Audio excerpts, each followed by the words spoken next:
So, picked a name. Rants Ed 101. 101. So, here's our goal. We are going to teach the internet how to rant properly. That's going to work. We actually out haven't really thought it out that hard. No. I liked that it rhymed with rancid. Rancid. I like it. Anyway. It sounds catchy. So, yeah. But anyway, this is our next rant. These are actually, we are going to be working on audio. We're gonna keep trying to clean these up a little bit. Work in progress. So, we don't have the $100 microphone yet. So just you realize that we're doing the best we can with what we have. But at the same time, we figure it's better than doing nothing. So here we are. And today, we definitely want to talk about game development because there's a lot of ranting that goes along with game developers and their good, well, no, not really their good releases, just their crappy ones. Yeah, people usually talk about good things. They get angry about bad things. And it's fair. You care about something and it gets ruined. You're going to be upset. So, first thing was brought to my attention was that somebody gave EA's DLC to Battlefront some crap because they put in Greedo and Nien when they were already available races in Battlefront as the Rhodians and Solistans. One of those things. They're from Solist. You're the Star Wars expert. Yeah. So, anyway, basically, it's the equivalent DLC of just throwing clothes on a character that already exists. So, I followed WCCF Tech, and I saw their article on it, and so apparently, of course, a gamer came on and said, hey, you guys are being lazy, and that's like every internet comment in the world, but EA, the lead designer on this project, took offense at that and said, do you work 70 hours a week?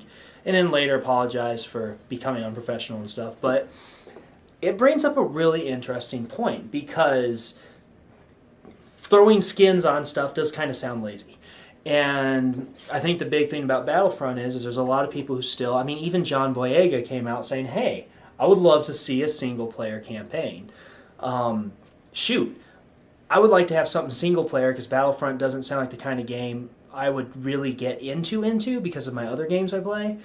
But that being said, it looks like fun. And I would only really want to do multiplayer for when we do the occasional LAN party we get together and do. But outside of that, I probably wouldn't do much outside of a single player. And there is no single player, so it makes it really hard for me to want to drop the cash. Yeah. And I've played Battlefront for a really long time. There's only really 2 entries, so it's not really a really long time. But, the single-player campaign was the fun part of it.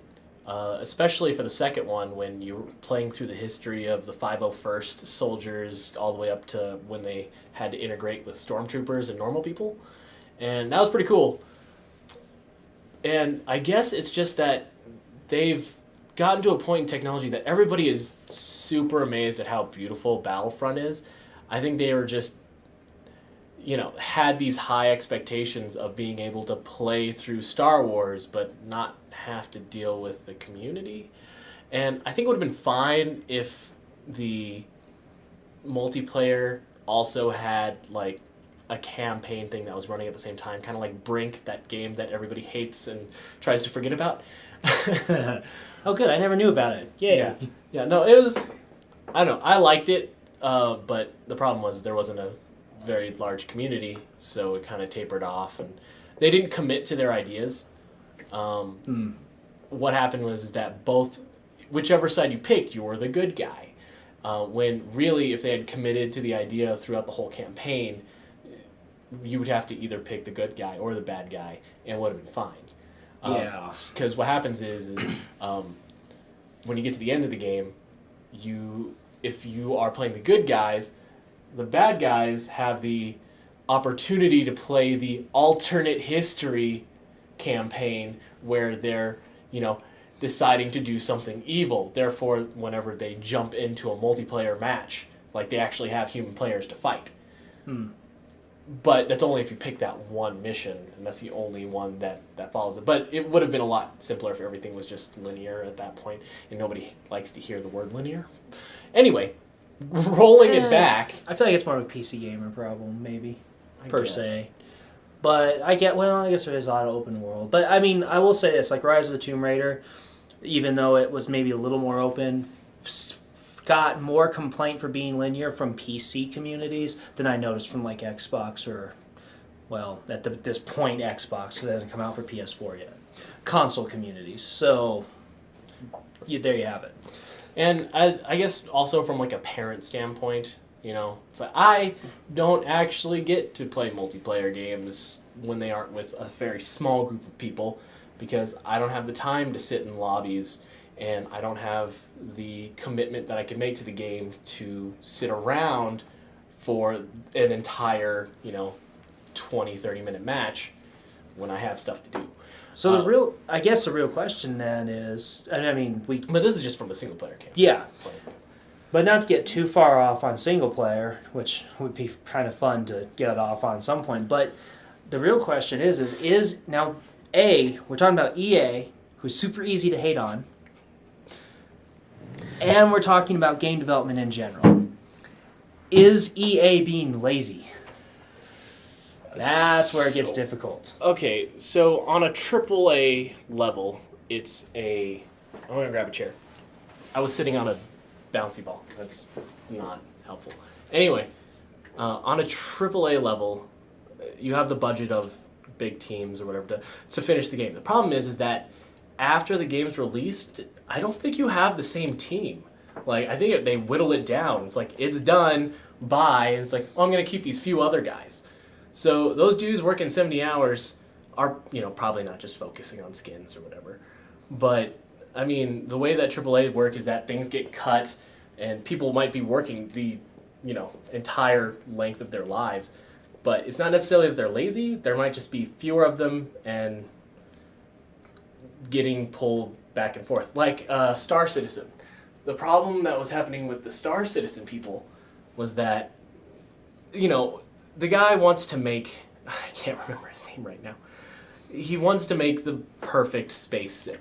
Yeah. So he'll go through this process of, what I want for the first-person mode is that I want people to take wounds and be able to fix them, and then they be permanently damaged, and I want the gun to be at a really realistic angle, and I want fog to go up on the mask, and I want them to walk appropriately, but also what you're looking at through the screen is what a normal human would look at, but to the outside, everybody sees the same thing, and angles of the gun.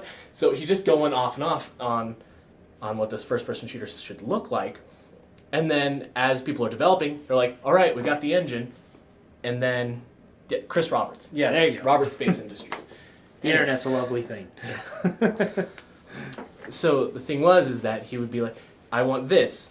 And then somebody would put it together and say, look, I can't do the thing that you want me to do. He's like, I'll make it happen.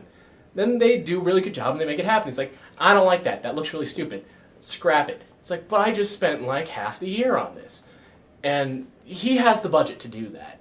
But the problem is that when you have a normal AAA title, when somebody scraps something because of how hard you've worked on it, you're not really allowed to go back on that because you have a timestamp on when you have to have the thing come out.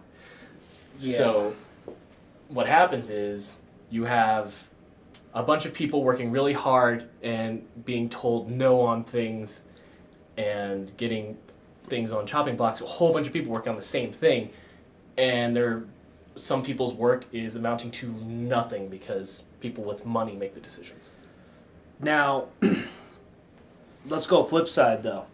And here's the problem I had when I first read the story. Now, well, let me go back to another thing that ties in. So the bear simulator could not bear the pressure. Yeah, sorry, I couldn't resist. I saw it in a comment, and I probably shouldn't have done that, but I did. I have girls now. What can I say? Dad jokes. Puns. Anyway, so the guy, $100,000 for a bear simulator is ridiculous. I mean, I get that Ukulele smashed Kickstarter goals with like 2 million or something, which is amazing. I'm really excited about that. But even then, I mean, to get 100,000 for a game Kickstarter is pretty big.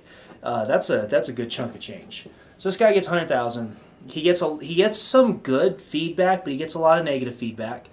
And as it turns out, he sits there and he's like, I can't do this anymore. And he says a couple of things. He says, A, he's not skilled enough.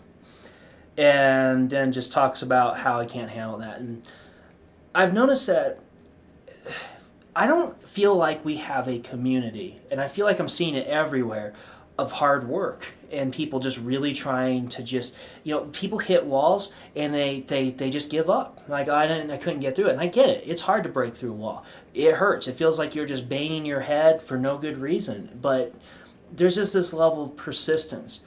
And the one thing I've noticed is that when people genuinely are really giving 100%, and this isn't an all-inclusive thing, but in this particular case with EA, when somebody's really giving 100% and they know it, somebody comes out and says they're lazy, and they just kind of like, whatever, man, I don't even have time to get upset. But it's the person who kind of knows inside that they're kind of not putting out 100% effort that gets irritated, which kind of makes me wonder, maybe EA really isn't putting the effort into it that they need to, and they're more concerned about just cash-grabbing Star Wars fans.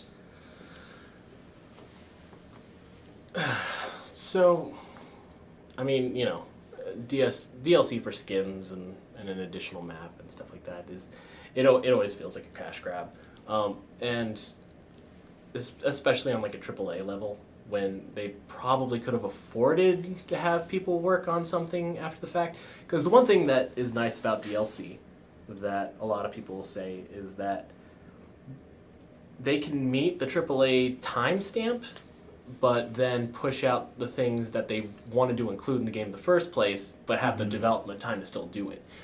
Yeah, which makes sense. But, and you want to reimburse them somehow, which is why DLC is, you're still paying money, even though it might just be another map. Well, sometimes when it's just another map, it doesn't feel like it's worth it, especially a costume or something. When we think about DLC, the things that we want to happen, the things that we feel comfortable paying for, is something that feels like more campaign. But that doesn't happen in multiplayer. Yeah. So you're still paying people to develop things, and you're still expecting to get reimbursed by putting a price tag on DLC, but it doesn't feel like it's worth it, and the people who are the consumer don't feel like they're getting their money's worth either. But then again, I mean... Well, in map creation, I mean, anybody who's played StarCraft and used the battle editor, BattleNet editor, or the StarCraft campaign editor to make your own map, even if you didn't do an actual campaign, you just did a multiplayer map, if you've ever done something like that, you know how difficult it gets. And I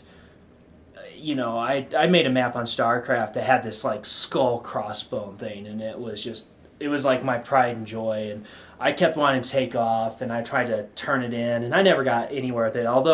But I tell you what, I got a hacker who joined one of my games and was like, "Oh man, what an awesome map!" and he left the match.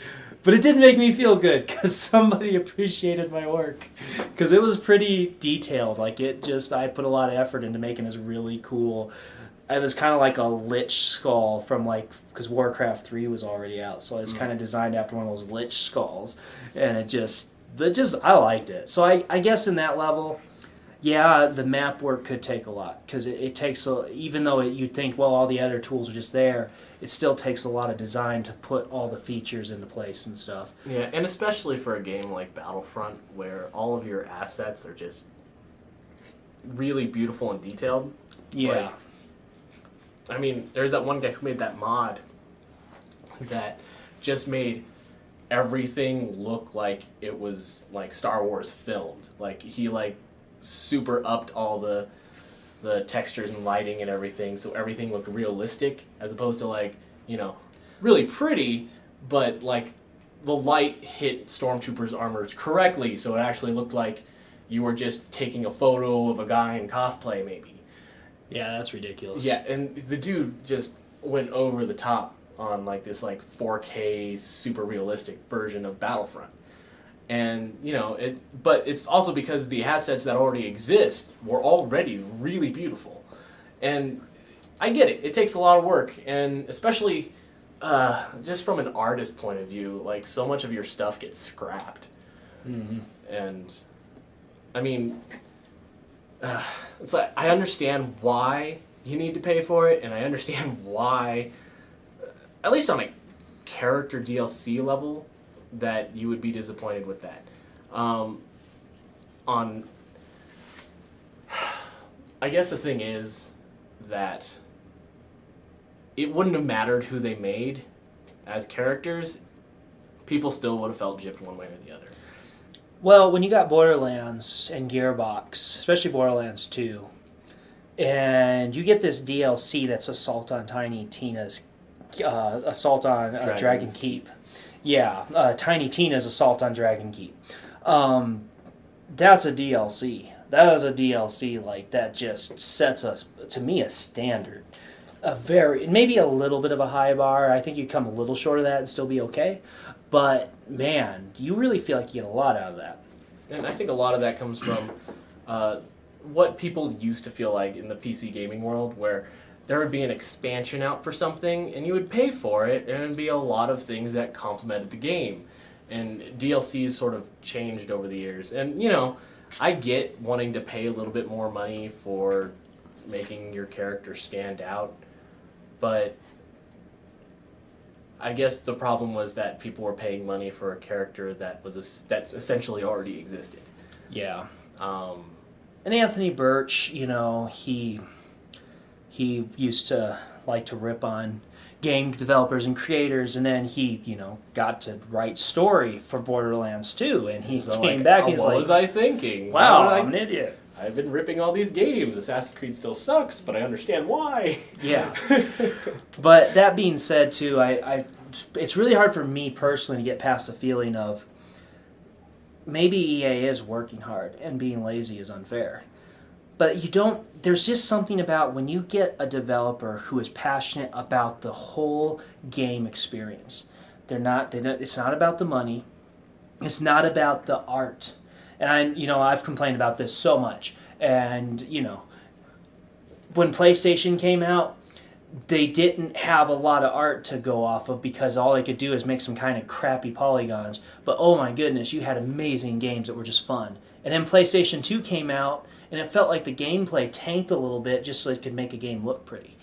And it's like, I think the thing about a true gamer is when a true gamer who really is passionate about the game, it's not that they're not going to care about the art and that it's going to look pretty, but they're not trying to make a movie. They're trying to make a game. And I feel like EA doesn't seem to always encapsulate that. And something you had said before was, it's like a game could be about a box, and it's just a plain square, and if it had good gameplay, then nobody would care. And then Unbox happened! So there's this game, it sort of fulfills all of his dreams of a 3D platformer, and it's about a box that has to deliver itself. It's a new postal delivery system.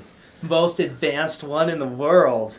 Boxes deliver themselves. You know, and on another level, like Thomas Was Alone is just about shapes and giving like emotional stories to like squares and rectangles. And what's the game where you have to defeat your mother?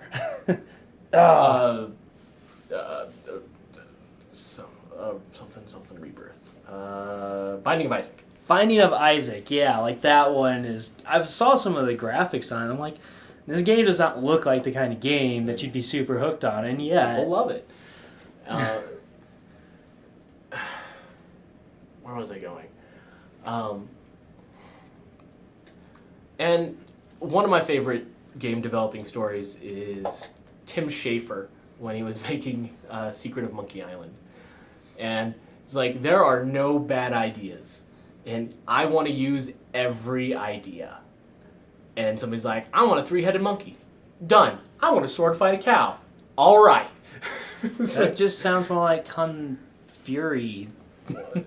No, that was Kung Fu fighting a cow, wasn't it? Kung Pao? Was it Kung Pao? Yeah, it was Kung Pao. That was Kung Fu fighting a cow. Yeah. Maybe it works better in games than movies. I love Secret of Monkey Island. That was a good one. Well, I was talking about Kung Pao. I don't know how well that all worked. I don't know if I should say that I love Kung Pao. But I don't know if I watched it ever, so I just remember the preview of a guy. the preview doesn't do the movie justice, but the movie's. Anyway. Okay. Moving on. Well, I think that's humanly possible. He just punched a hole through that guy. You know, I think one of the big problems that we get into with rants, and it's not that ranting is bad, but what people tend to want to do is they want to assassinate character rather than work on the situation. And when you go to an EA developer and say they're lazy, we have no idea how hardworking or lazy they're being. That's between them and themselves, really. Because even a person who can put 70 hours a week in, that doesn't mean they're working hard. But we can't be the judge of that. We really don't know. We don't know the stuff that goes around the background. But I do think it's fair to say, hey, come on, guys, can you give us a single-player campaign? That's not asking too much at this point. Now, I'm not saying that's going to be easy, but they're a company that I'm sure would benefit from it if they would throw it out there for people. And, it sounds like on some level, well, maybe one, just that they want John Boyega to show up at their house. You know what, John? Oh yeah, we'll totally think about it. Come on over. Oh man, yeah, I know you've been here like 10 times. But could you bring Daisy with you? Oh, you can? Yeah, let's talk about that single player. Yeah, single player, man. Let's hash that out. But yeah, it's I ain't gonna lie, I would do that too. Yeah. Except mine would have to be, I'd have to have John Boyega, and I know everyone's like, oh, Kylo Ren's just such a mopey guy. And no, I want Kylo Ren to come. I liked him. He was awesome to me, but we'll save that for another time. Why I so related to Kylo Ren. Because I really felt like there was so much more going there. Honestly, we could spend 5 hours on just Star Wars. Someday. Yeah, someday. Cut that into a few pieces. But I think the thing is in general, and I know, like we're in the internet, it's whatever. Yeah, we're gonna get character assassinated, so whatever. Who cares if one guy says something terrible about you? It's the internet. It's like when there's a upvote, downvote on a billion things, there will always be a minimum of 3 downvotes, regardless of how good it was. Exactly. And I mean, even Zootopia, which at one point had 100% record. 100% record. Somebody out there needs had to stand be like, out. Yeah, they got to say, no, I'm not going to fit in with the crowd. That was terrible. Like, whatever. No, and we'll come back to Zootopia because I will get the opportunity, to watch that this Friday, and which, might be next. It might have already happened by the time this goes live. We'll see. But the point is we'll come back to that because I'm sure we'll have fun to talk about with Zootopia. But yeah, we just, if we can center our criticisms on where we want things to go and less on how terrible everybody is and how much they screwed up, it's not only helpful for what we want, but it's helpful for what the developers are trying to do. Sometimes they just need the feedback to know where to go. But that's expecting a lot out of the internet. Yeah, it's true. And, on like a Valve level, like their beta testers and test groups, they really use them pretty hardcore. Like, if somebody can't find their way to something, they try to work a way around it to like make it more logical on how to path their way through a level. And it's a lot of things that you pick up if you just run like commentary on Portal or Left 4 Dead. Yeah. They do an amazing job of using their criticisms and feedback. But that's also the problem with a AAA anything is that it's almost like Hollywood, where there's a billion people that say, oh, hey, this movie about pixelated monsters would be a great idea. But let me push out the script to this guy. Oh, it's going to be amazing. Adam Sandler's coming back. And that's what it's like on like a AAA budget level, is that there's these top tier people that keep on making these decisions, and it's not about, why or why not. It's, I have money, can I make a profit? And here's another thing that could be going on too, and I have to be curious about it. That could be a AAA problem where you might not see it so much with your indie or smaller developers, and that's the ego. You've got, and the thing that drives us nuts, you always got somebody who's going to play Batman. You're like, well, I really want to give this take on Batman. And it's like, no! Just He's a detective! be Batman! Find out who Batman is and be him. Don't put, Zach, quit putting your spin on it. Ugh.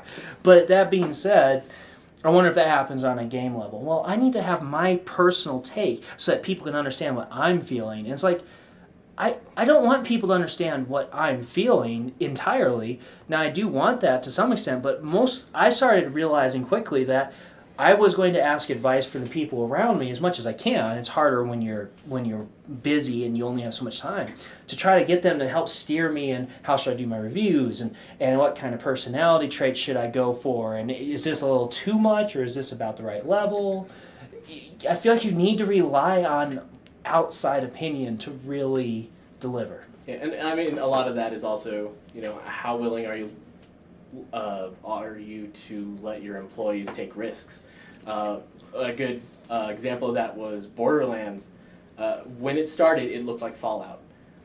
It was all the same dusty brown and stuff. And then, and then right before they're about to publish something, and all of the art team took all of the assets and then made it cel shaded. And I think it was Randy Pitchford. Know. Yeah, and Randy Pitchford's like, what did you guys do? Where's all of our assets? Why does it all look like this? Oh my gosh, you can't just do that in the last production. minute. Yeah, I'm about ready to show this thing off. Yeah, and then they showed it, and it's like, oh, that's amazing. That's a really cool. I'm glad you've taken this route, and now it's iconic for the series, and it's fine. Yeah. And Borderlands 3, I I'm say super take excited a risk. about. I don't know if those guys got fired or something. But, oh man, that risk totally paid off. I probably shouldn't have fired him, but oh well, too late now. Yeah. So I don't know. I think we've beat it pretty good. So we'll have to hang it up, and I figure we'll see how the week goes. And yeah. Did you work on your catchy? no, not at all. What? Come on, you had a whole weekend. Like more than a weekend. Yeah, like 4 days. Make 7 up yours. Yeah, make 7 up yours. Okay, you know what? That is your sign out for this one until you come up with a better one. You know what? You're gonna do just shameless product. So it makes the world taste better. There we go. You make the world taste better, and I'll catch you guys later.